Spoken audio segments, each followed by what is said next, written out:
இந்த ஒரு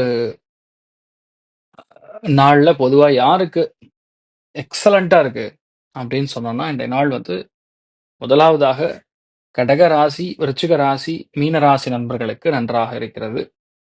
திடீர் செலவும் கொடுக்கும், நல்ல விஷயமும் நடக்கும் அப்படின்னு சொல்லலாம்.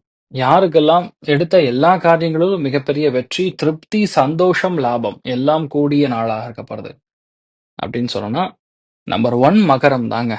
நம்பர் 2 ரிஷபம், நம்பர் 3 வந்து கன்னி. யாருக்கெல்லாம் எடுத்த காரியங்கள்ல சின்ன சின்ன தடை தாமதங்கள், ஆனா லாஸ்ட்ல நம்ம ஜெயிச்சுருவோம் அப்படிங்கக்கூடிய நிலைமைகள் யாருக்கு அப்படின்னு பார்த்தோம்னா, அதுல முதல் ராசி லக்னம் கும்பம், 2வது துலாம், 3வது மிதுனம். யாருக்கெல்லாம் கொஞ்சம் நம்ம அட்ஜஸ்ட் பண்ணிட்டு போனா காரியத்தை முடிச்சிடலாம் அப்படிங்கிற நிலைமை. அதுல முதல் ராசி லக்னம் சிம்மம், 2வது தனுசு, 3வது மேஷம்.